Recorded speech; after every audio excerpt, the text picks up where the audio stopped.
Okay, welcome back to the second part of our unit. I'm sorry, of our notes on Chapter 12, uh, Antebellum Culture and Reform. Today we're going to talk a little bit about the reforms, primarily of this era before the Civil War. Again, we're still in that same time frame, 1830 to about 1860. But this is all the kind of social things and stuff happening in the build up towards ultimately towards the Civil War. So we'll go through that stuff today a little bit, and hopefully, I know I say this every time, but hopefully it won't be as, hopefully it'll be a little bit shorter. So we'll see. Uh, don't forget the test over chapters 9 through 12 is going to be on Wednesday. And on Friday, I'm sorry, and then also the packet will be due on Wednesday as well. So let's go ahead and get right to it. All right, so first thing I want to talk about, and there's not a whole lot of this um, in the textbook. They talk about it a little bit in the textbook, but it's something you often see in the AP exam that the book doesn't give a whole lot of attention to, which is the Second Great Awakening. Okay, um, so we talked about the First Great Awakening a little bit in Chapter 3. It's just a series of religious change or revival that occurs in the country at various times as a result of other social events and things kind of going on. So the Second Great Awakening is something that starts around the 1820s. And it's this big set of religious revivals that were very powerful and emotional for a lot of people around the country. I say these religious revivals based on emotion. People get very much into the religion, into the faith during this time. This is where we see kind of some of those other religious, cultish type groups kind of emerge, like the Mormons, like the Shakers that we talked about in the last time. Same thing with those kind of utopian communities. All this is associated with the Second Great Awakening. All these big religious revivals sweep the country during this time and promote religious change and growth in faith, just new ways to experience the faith, right? Um, they tended to be more common along frontier areas. So we're not talking about in the cities. It's not so much in the cities. It was particularly big in New York. There was a region of New York that was called the Burnt Over District.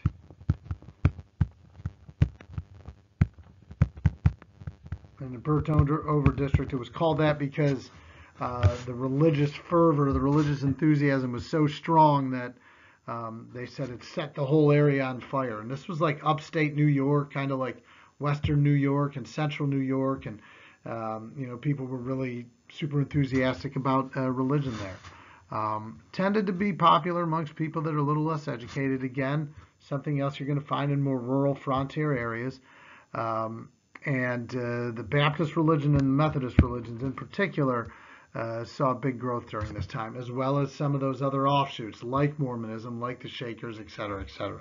Like the Oneida community probably owes its existence to some of the people that got really enthusiastic after the Great Awakening and transferred that religion into whatever the Oneidas were, right? Um, the most famous figure from this movement was a preacher by the name of Charles Grandison Finney, which is this guy up here. And yes, he definitely looks like a creeper. So he was, and a hellfire preacher is basically somebody who's like really loud and passionate and boisterous about the faith and everything. And he was a big revivalist preacher at the time. Later moved to Ohio and was president of Oberlin College for a time. So he was the most influential figure within that movement. So the Second Great Awakening attracted many women. As the zeal or enthusiasm died down, many of these women looked for other places to use their Christianity, and they find that there's many things in America that need to be reformed, whether it's abolition, whether it's women's rights, whether it's temperance, whether it's any number of other things we're going to talk about here shortly. So basically, if you want to get technical, as a result of the Enlightenment, as people are becoming more learned and more educated, you see people try to start to look at religion again and try to understand it a little bit better and look at it from a different perspective. And they get super interested in, some of the stuff that's going on in the Second Great Awakening, and it pushes people to change. So we're talking about cause and effect. People get so impassioned by this religious movement that when like with any other fad or popular thing, it dies down after a while.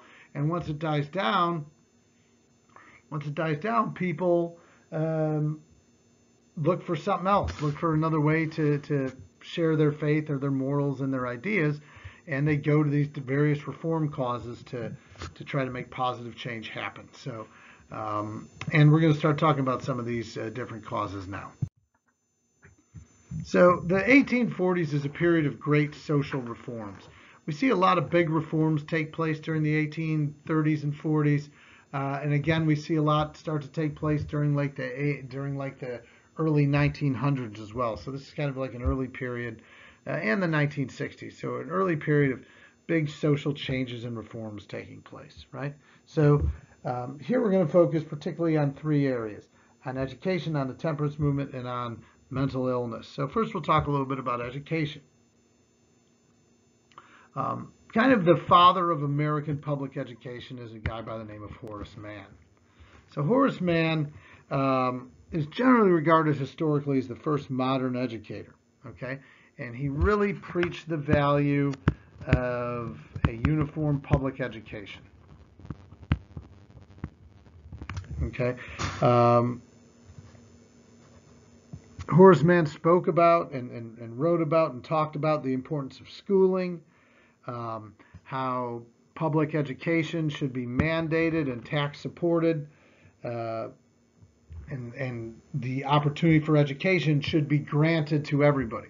Would we get there where everybody's got to go to school? No, but we start heading in that direction because of Horace Mann's reforms. So he's, again, generally regarded as the father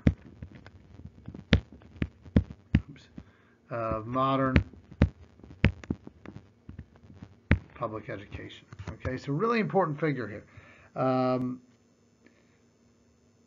Another thing that Horace Mann was really into was to always work to improve teachers. Right? He was one of the first people to really advocate, concepts of professional development, where teachers have opportunities to hone their skill, get better, and then, Horace Mann believes then, therefore, they provide a better education to the students that they're teaching.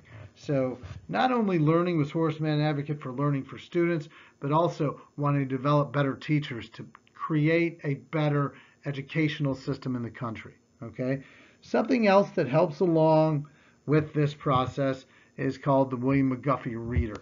The McGuffey Reader was the first set of textbooks in our country's history. In fact, if you've ever been to Carillon Park, they have that, I don't know if you've been there or not, but when you walk around in there, they have that little schoolhouse from the late 1800s, and there's a set of McGuffey Readers in there.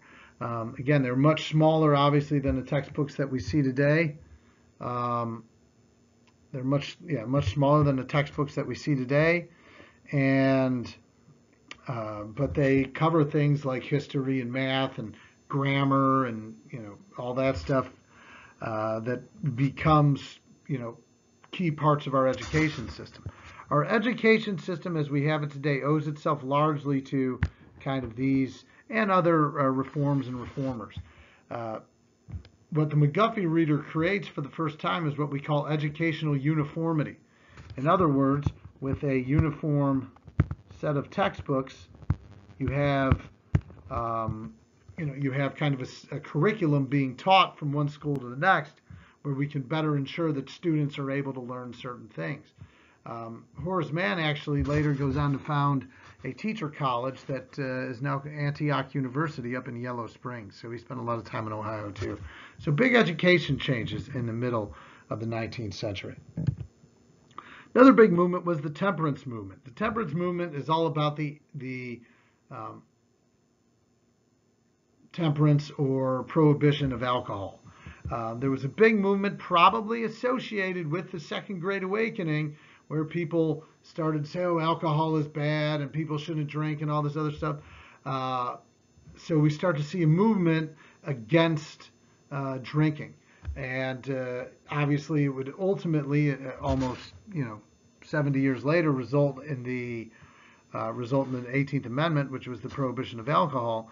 But it was a big step in a direction where you're starting to see a country look on some social things that they consider to be largely wrong. Part of the reason for this is that the immigrants that were coming into the country were, renowned for drinking a lot, the Irish and the Germans. And it could have also been maybe in part a nativist response because that was part of their culture. But in any event, we see something called the Maine system emerge. Maine was the first state to ban alcohol use or significantly restrict it.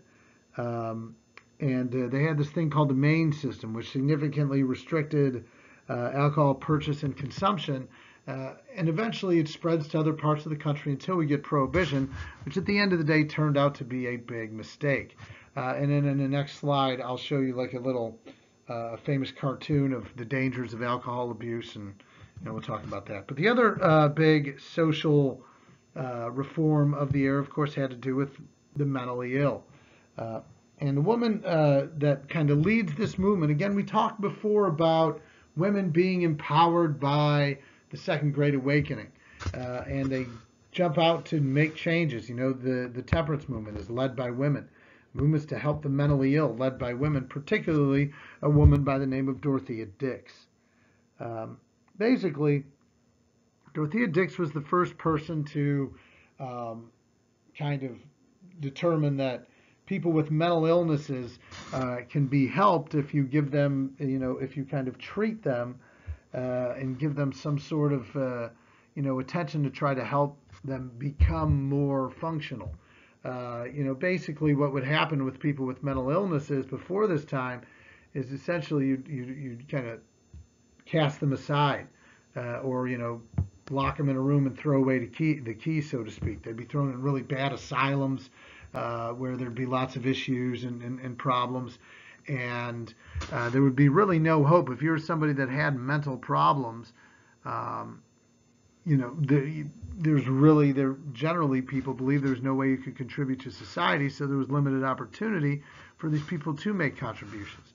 Dorothea Dix tries to change that by creating opportunities and working to improve the lives of those with mental problems. Included among that group are prisoners. It was a general idea that people in prison back then were in prison because they had some sort of in part because they had some sort of mental problem.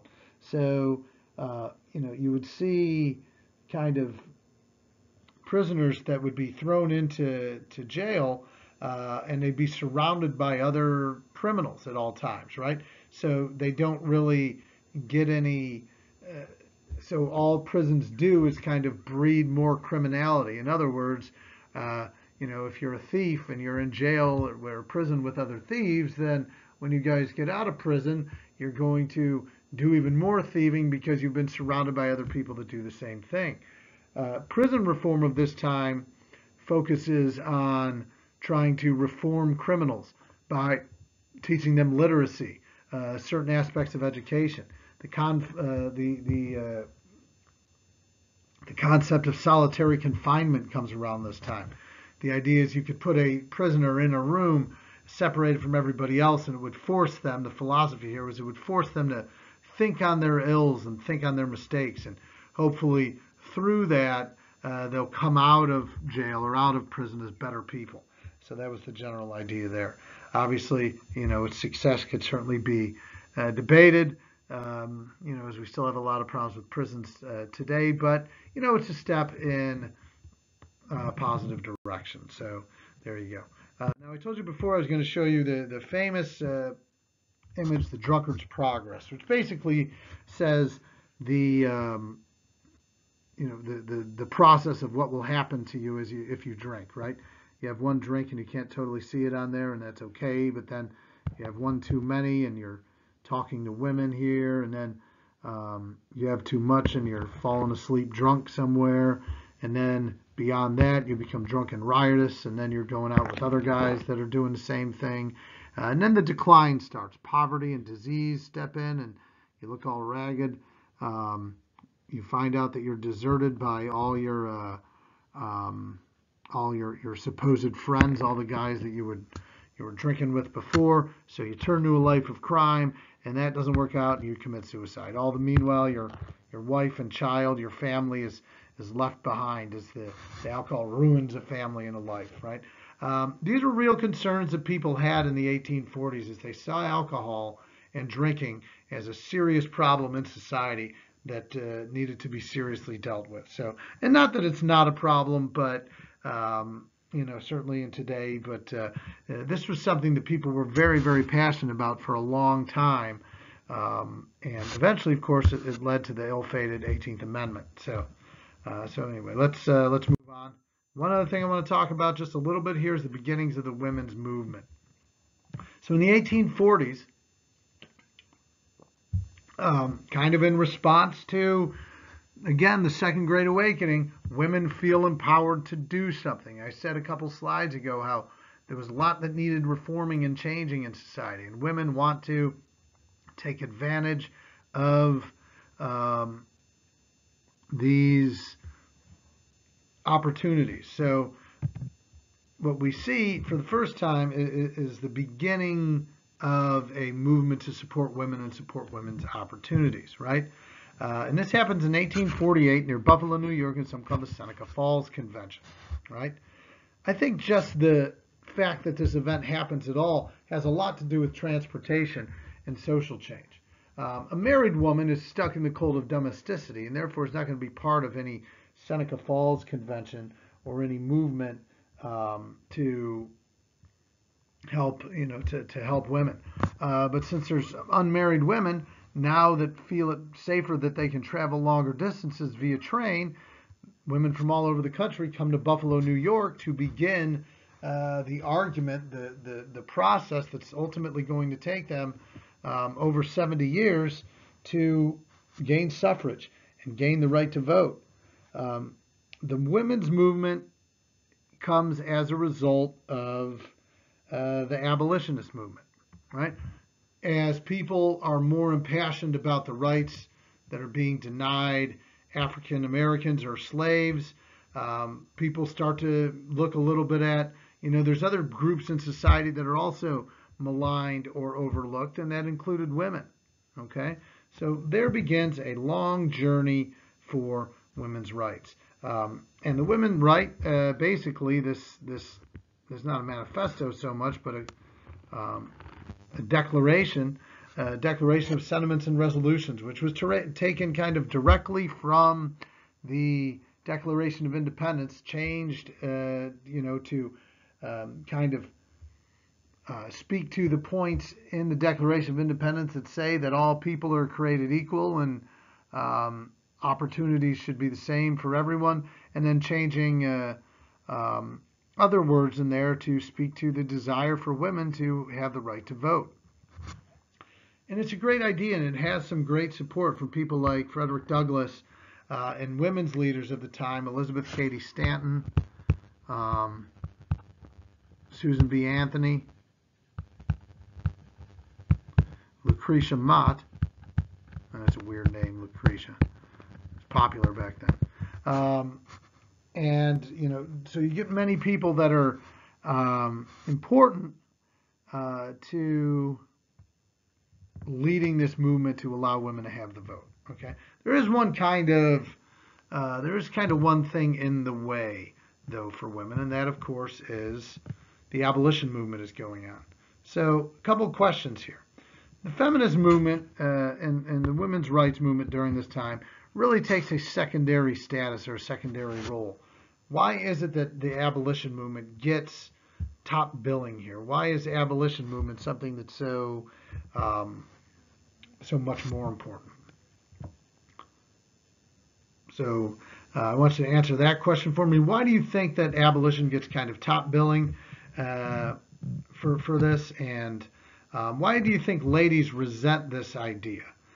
Because, women are trying to get the vote as well, right? Women contribute much to society. Women have also been largely maligned by society. So the argument here for women is what? Why do ladies resent the idea that the abolition movement gets top billing, and why does the abolition movement get top billing? So anyway, that's the end of our notes on this one.